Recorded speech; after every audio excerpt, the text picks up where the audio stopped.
bonjour à tous mes chers frères et sœurs, soyez le bienvenu encore à une prière du matin. Donc je vous invite ce matin déjà à faire le signe de la croix avec moi, demandant la bénédiction du ciel sur nous, demandant que le Seigneur soit avec nous pendant toute cette journée qui commence.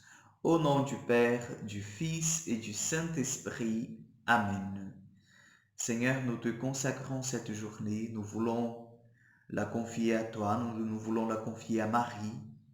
Nous voulons te demander, Seigneur, que nos vies soient vraiment comblées pendant cette journée de ta grâce, de ta miséricorde. Que nous soyons, Seigneur, de véritables disciples, de hommes et de femmes qui se mettent à ta suite, qui mettent vraiment, Seigneur, nos pas sur tes traces, qui écoutent ta parole, Seigneur, et qui essayent de la mettre en pratique dans nos vies. Donne-nous ton Esprit Saint, Seigneur, que nous sachions te voir aujourd'hui et contempler, Seigneur, ta face. Et contempler, Seigneur, tout ce que tu veux nous donner, tout ce que tu veux nous révéler. Amen. Je t'invite déjà à prendre ta Bible. Nous allons méditer sur l'Évangile de Jean, chapitre 3, versets 31 au 36. Jean 3, 31, 36. Celui qui vient d'en haut est au-dessus de tous, celui qui est de la terre est terrestre et parle en terrestre. Celui qui vient du ciel témoigne de ceux qu'il a vus et entendus, et son témoignage nul ne l'accueille. Qui accueille son témoignage certifie que Dieu est véridique.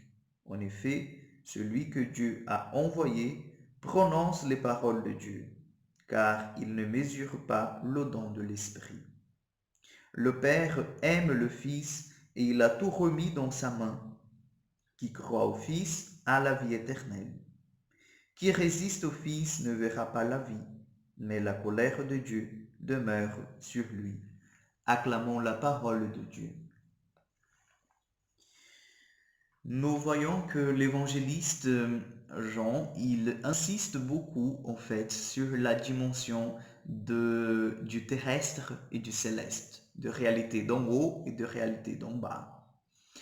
Et l'invitation qu'il fait depuis le début de ce chapitre, c'est vraiment avec Nicodème déjà, c'est vraiment de laisser les réalités terrestres sur la terre et élever nos esprits.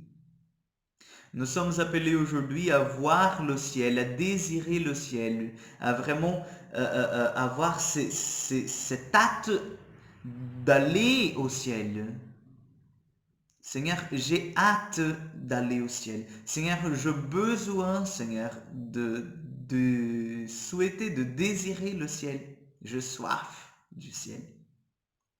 Et pour cela, il faut quand même qu'on entre déjà ici-bas dans cette dynamique de commencer à voir les choses avec un regard du ciel, avec un regard de Dieu. Bien sûr, ça ne veut pas dire qu'on doit arrêter de manger, qu'on doit arrêter de travailler, qu'on doit arrêter de prendre soin de nos enfants, pour ceux qui ont des enfants, de petits-enfants, de l'époux, de l'épouse. Voilà, dans mon cas, d'arrêter de faire les choses pratiques de la vie quotidienne. Non, c'est pas ça. Notre devoir d'État, ben, nous devons l'accomplir parce que c'est la mission que Dieu nous a donnée. Mais nous devons quand même élever notre regard, voir le ciel.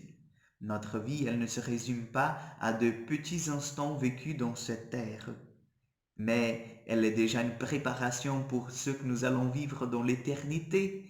Nous tous, nous sommes appelés au ciel.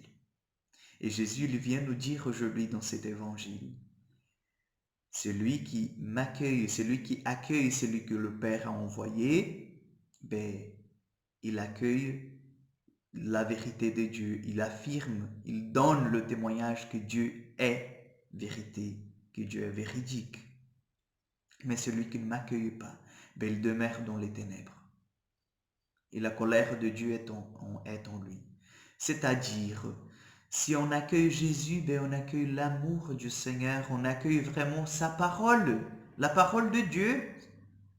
Mais si on ne l'accueille pas, ben à la place de l'amour, bien sûr, restera un lieu vide. Et la haine, elle aura toute elle viendra avec toute sa puissance prendre compte de notre cœur, prendre notre cœur tout entier. Et c'est pas ça que nous voulons. Donc je vous invite ce matin, avec Jésus, demandez en fait cet Esprit Saint, demandez en fait que l'Esprit de Dieu vienne sur toi, vienne renouveler ton cœur, vienne renouveler le désir d'aller au ciel. Nous devons arrêter avec ces idées de penser que nous ne pourrons jamais aller au ciel parce que nous ne sommes pas dignes. C'est vrai, nous ne sommes pas dignes, mais Dieu, lui, il nous rend dignes parce qu'il est mort pour nous, pour ça, justement pour que nous puissions aller au ciel. Donc acceptons ce cadeau du bon Dieu. Acceptons que Dieu veut nous donner le ciel. Demandons à l'Esprit Saint, par l'intercession de la Vierge Marie, qu'il fortifie en nous le désir du ciel. Amen. Je vous invite, avant de donner cette bénédiction, à m'aider à évangéliser. Je sais que peut-être vous êtes chez vous en ce moment et vous n'avez pas beaucoup de choses à faire, ou par contre vous avez beaucoup de choses à faire, mais je vous invite quand même à prendre juste un petit peu de temps et de partager cette vidéo avec quelqu'un qui ne connaît pas encore la prière du matin. Nous allons vraiment la répandre à tous les gens qui ont besoin de cette parole, à tous les gens qui peut-être sont dans le désespoir. Donc je compte sur toi pour que nous puissions évangéliser ensemble. Le Seigneur soit avec vous. Que Dieu Tout-Puissant vous bénisse, le Père, le Fils et le Saint-Esprit. Amen. Soyez dans la paix du Christ. Que le Seigneur puisse te bénir pendant toute cette journée et que la joie du Christ ressuscité soit avec toi. À demain si Dieu le veut.